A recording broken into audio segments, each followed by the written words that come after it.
Hello everyone, मैं दुष्यंत सिंह। भारतीय संविधान और राज्य व्यवस्था पर ये चौथी क्लास है और इस क्लास में हम चर्चा करने वाले हैं सांप्रदायिक पंचाट यानी कम्युनल अवार्ड 1932, भारत शासन अधिनियम 1935 और कैबिनेट मिशन 1946 के विषय में। सबसे पहले जानते हैं सांप्रदायिक अवार्ड यानी कम्युनल अवार्ड। यानी कम्युनल अवार्ड या सांप्रदायिक अवार्ड, इसको प्रकाश में कब लाया गया? 16 अगस्त 1932 को सांप्रदायिक पंचाट को अस्तित्व में लाया गया। ब्रिटिश पीएम रैमजे मैकडोनाल्ड द्वारा अल्पसंख्यकों के प्रतिनिधित्व पर एक योजना बनाई गई थी और उसी योजना को सांप्रदायिक पंचाट या कम्युनल अवार्ड के नाम से जाना गया। आइए जानते हैं कि इस योजना में कौन कौन से प्रावधान थे। मुस्लिम, सिख, ईसाई, यूरोपियन, एंग्लो इंडियंस, इनको तो पृथक निर्वाचन की व्यवस्था दे ही दी गई थी। इसके साथ साथ दलितों के लिए भी अलग से निर्वाचन की व्यवस्था का विस्तार सांप्रदायिक पंचाट यानी कम्युनल अवार्ड के द्वारा किया गया था। जब दलितों के लिए सांप्रदायिक के आधार पर अलग से निर्वाचन व्यवस्था का विस्तार किया गया तो इस बात से गांधी जी बेहद दुखी हुए या असहमत हुए और उन्होंने इस सांप्रदायिक अवार्ड को मानने से इनकार कर दिया कि मैं इसके प्रावधानों से सहमत नहीं हूं। उस समय गांधी जी पूना की यरवदा जेल में बंद थे। उन्होंने घोषणा की कि 20 सितंबर 1932 को मैं इसी सांप्रदायिक अवार्ड यानी कम्युनल अवार्ड के विरोध में पूना की ही यरवदा जेल में आमरण अनशन करूंगा, क्योंकि मैं इसके प्रावधानों से सहमत नहीं हूं। मैं दलितों के लिए अलग से निर्वाचन व्यवस्था का पक्षधर नहीं हूं। तो फिर क्या हुआ कि गांधी जी एवं अंबेडकर के बीच, या फिर ऐसे बोल सकते हैं कांग्रेस नेताओं और दलित नेताओं के बीच में एक समझौता हुआ था जो मुख्य रूप से जाना जाता है गांधी जी और अंबेडकर के नाम से। इस समझौते को जाना जाता है पूना समझौते के नाम से, जो हुआ था 24 सितंबर 1932 को। अब इस पूना पैक्ट के बारे में हम जान सकते हैं कि प्रश्न आ सकता है कि पूना पैक्ट किस किस के बीच में हुआ था, तो आपका उत्तर होगा कि गांधी जी और अंबेडकर के बीच में पूना समझौता हुआ था। और कब हुआ था? 24 सितंबर 1932 को। कहां पे हुआ था? ये पूना की यरवदा जेल में ही हुआ था। अब अगर प्रश्न पूछ लेता है कि पूना समझौता किससे संबंधित था, पूना समझौता किससे संबंधित था, तो आप उत्तर देंगे कि 1932 में जो सांप्रदायिक पंचाट की घोषणा की गई थी, जिसमें दलितों के लिए अलग से निर्वाचन व्यवस्था का विस्तार किया गया था, उससे असहमत होकर गांधी जी ने पूना की यरवदा जेल में आमरण अनशन किया। और क्योंकि वो सांप्रदायिक पंचाट के प्रावधानों से सहमत नहीं थे, इसीलिए गांधी जी और दलित नेता, दलितों के उद्धारक डॉक्टर भीमराव अंबेडकर जी के बीच में पूना में एक समझौता होता है 24 सितंबर 1932 को, जिसमें कौन कौन से निर्णय लिए जाते हैं। इसमें ये निर्णय लिया जाता है कि संयुक्त हिंदू निर्वाचन व्यवस्था को बनाए रखा जाए और दलितों के लिए केंद्रीय विधायिका में 18% जो है सीटें आरक्षित कर दी गई इसी समझौते के तहत। इसके साथ साथ कम्युनल अवार्ड में जो 71 सीटें दी गई थी दलितों को, आरक्षित 71 सीटों की व्यवस्था की गई थी, उनको बढ़ा करके 148 कर दिया गया था। उनको बढ़ा करके कितना कर दिया गया था? 148 उनकी संख्या कर दी गई थी पूना पैक्ट के तहत। आइए जानते हैं भारत शासन अधिनियम 1935 के विषय में। भारत शासन अधिनियम 1935, सबसे पहले आपको पता होना चाहिए कि निर्माण की पृष्ठभूमि। भारत शासन अधिनियम 1935 का निर्माण क्यों हुआ? भारत शासन अधिनियम 1935 का निर्माण क्यों हुआ, किस आधार पर हुआ? तो 1930 से लेकर के 32 तक, 1930 से लेकर के 32 तक आप सभी को पता है कि लंदन में 3 गोलमेज सम्मेलन हुए थे। 1930 से लेकर के 32 तक लंदन में 3 गोलमेज सम्मेलन हुए थे। और वो सम्मेलन जो थे वो किससे संबंधित थे? भारत में संवैधानिक सुधारों से संबंधित थे। भारत में संवैधानिक सुधारों से संबंधित थे और संवैधानिक सुधारों के ऊपर जितने भी निर्णय लिए गए थे, जितने भी प्रावधान किए गए थे, उन्हीं के आधार पर भारत शासन अधिनियम 1935 का निर्माण किया गया था। भारतीय संविधान के इतिहास में भारत शासन अधिनियम 1935 का एक अपना अलग और विशेष महत्व है, क्योंकि जब तक संविधान का निर्माण नहीं हुआ तब तक भारत का शासन इसी भारत शासन अधिनियम 1935 में जो प्रावधान दे रखे थे उसी के आधार पर भारत का शासन चलाया जाना था। अब इसकी विशेषताएं क्या क्या थी? इसकी विशेषता थी कि भारत में एक पूर्ण रूप से उत्तरदायी और रिस्पॉन्सिबल गवर्नमेंट की स्थापना करना। भारत शासन अधिनियम का प्रावधान क्या था कि भारत में एक पूरी तरह से उत्तरदायी सरकार की क्या की जाए, स्थापना की जाए। और उसी सरकार की स्थापना या उसी सरकार के गठन में भारत शासन अधिनियम 1935 एक बेहद महत्वपूर्ण कदम था। इसके साथ साथ एक बेहद ही विस्तृत और लंबा दस्तावेज था, क्योंकि इसमें 321 धाराएं थीं। कितनी धाराएं थीं? 321 धाराएं थीं और 10 अनुसूचियां थीं। तो इसका मतलब हम कह सकते हैं कि ये जो भारत शासन अधिनियम था 321 धाराओं और 10 अनुसूचियों के साथ एक बेहद ही लंबा और विस्तृत दस्तावेज था। और इसीलिए एक प्रश्न भी आता है कि भारत का लघु संविधान या मिनी संविधान किस को कहा जाता है। जैसा कि मैंने बताया कि जब तक भारत का संविधान नहीं बना था, भारत का संविधान निर्मित नहीं हुआ था, तो भारत का जो शासन चलाया जाना था या चलाया गया था वो किसके आधार पर चलाया गया था? भारत शासन अधिनियम गवर्नमेंट ऑफ इंडिया एक्ट 1935 के बेस पर ही भारत का शासन चलाया गया था। इसमें 321 धारा थी, 10 अनुसूचियां थीं और एक विस्तृत दस्तावेज था। इसीलिए इसको भारत के लघु संविधान की संज्ञा दी जाती है। इसी भारत शासन अधिनियम 1935 के तहत भारत में फेडरल प्रणाली की जो है नींव डाली गई, संघीय शासन की नींव डाली गई। और संघीय शासन किसके आधार पर चलता था, यानी या हम बोल सकते हैं कि संघीय शासन की इकाइयां कौन कौन सी थी? संघीय शासन किन दो इकाइयों में चलता था? तो एक तरफ तो थे ब्रिटिश भारतीय प्रांत और दूसरी तरफ थी देसी रियासतें। देसी रियासतें और ब्रिटिश भारतीय प्रांत, यानी ब्रिटेन के अधिकार में जितने भी भारतीय प्रांत थे वो और देसी रियासतें, इन दोनों को मिलाकर के एक संघ का निर्माण किया जाना था। और इसी प्रणाली का जो नींव पड़ी थी वो भारत शासन अधिनियम 1935 के तहत ही पड़ी थी। इसके अलावा केंद्र में द्वैत शासन, केंद्र में द्वैत शासन प्रणाली का विस्तार किया गया या प्रावधान किया गया। अब केंद्र में द्वैत शासन प्रणाली में क्या किया गया था कि जो विषय थे, जो भी गवर्नमेंट के विचारणीय विषय होते हैं उनको ग्रुप्स में बांट दिया गया था, यानी जैसे कि संघ सूची, प्रांतीय सूची और संवर्ती सूची। केंद्र के जो विषय थे उनको अलग अलग सूचियों में बांटा गया, संघ सूची, प्रांतीय सूची, संवर्ती सूची। प्रश्न आपसे पूछा जाता है कि भारत शासन अधिनियम 1935 के तहत जो संघ सूची, संवर्ती सूची या प्रांतीय या राज्य सूची, ठीक है, प्रांतीय या राज्य सूची, इनमें उस समय कितने कितने विषयों का प्रावधान था, यानी इनके अंतर्गत कितने कितने विषय रखे गए थे, या संघ को यानी संघ की सूची में ऐसे कितने विषय थे जिस पर उसको निर्णय लेने का अधिकार था या कानून बनाने का अधिकार था।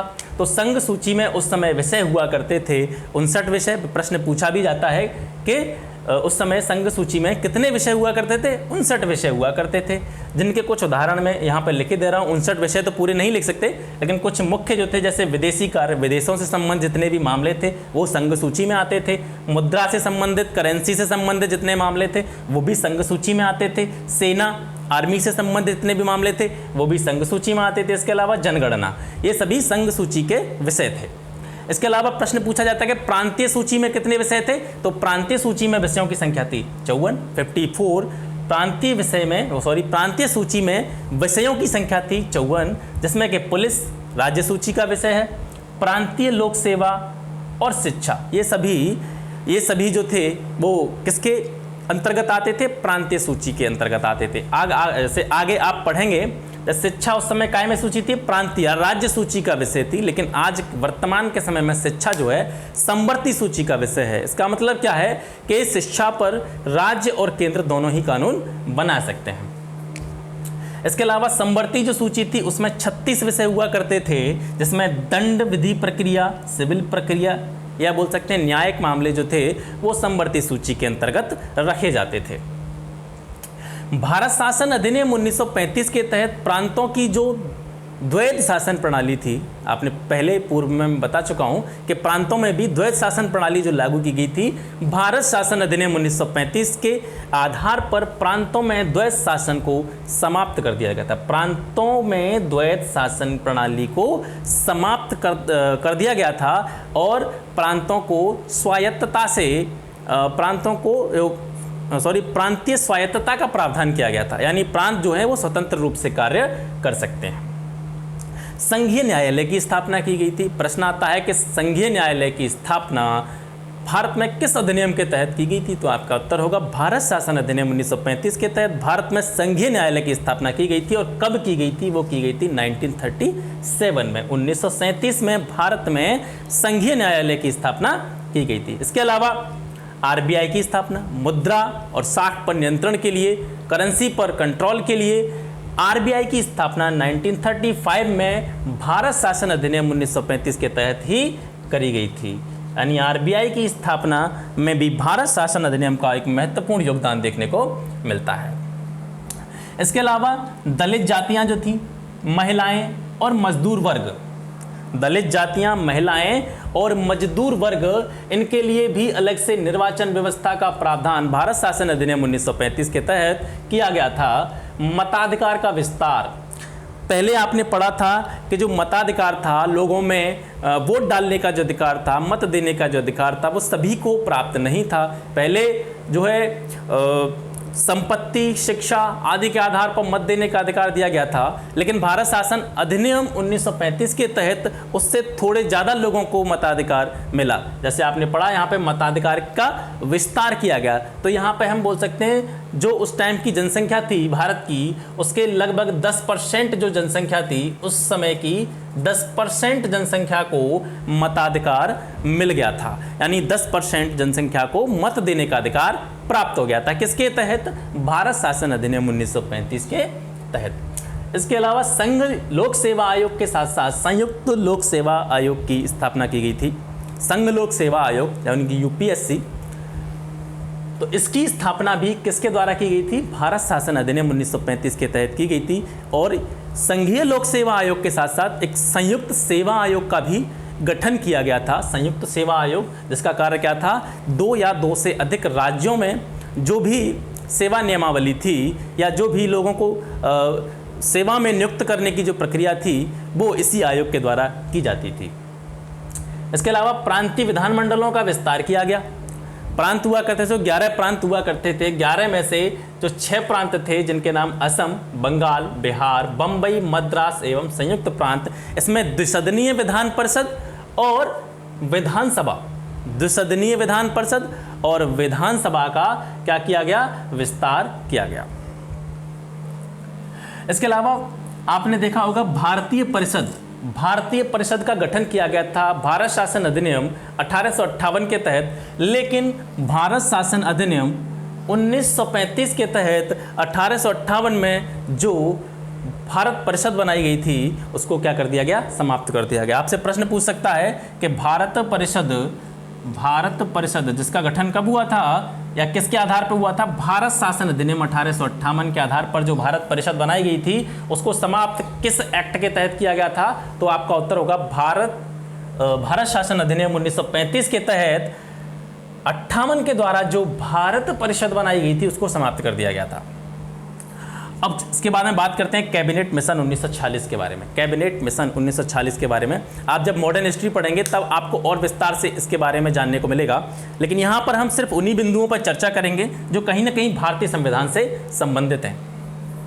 तो जो कैबिनेट मिशन था उसको मार्च 1946 में भारत भेजा गया था। कैबिनेट मिशन को मार्च 1946 में भारत भेजा गया था और इस मिशन में ब्रिटिश मंत्रिमंडल के 3 सदस्य शामिल थे। इनका नाम अक्सर करके पूछा जाता है। यानी कैबिनेट मिशन जब 1946 में मार्च 1946 में भारत आया था, तो उसमें ब्रिटेन के मंत्रिमंडल के कौन कौन से सदस्य शामिल थे?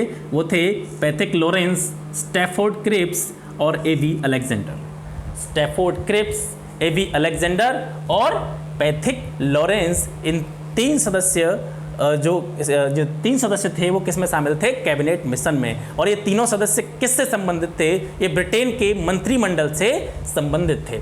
अच्छा, यहाँ पे आपको 2 चीज़ें पता चली। कैबिनेट मिशन भारत कब आया? मार्च 1946 में। और इसमें कौन कौन से सदस्य थे? पैथिक लॉरेंस, स्टैफोर्ड क्रिप्स और एवी अलेक्जेंडर, जो कि संबंध रखते थे ब्रिटेन के मंत्रिमंडल से। अच्छा, इसमें क्या प्रावधान था? कैबिनेट मिशन 1946 में क्या प्रावधान था कि ब्रिटिश भारत और देसी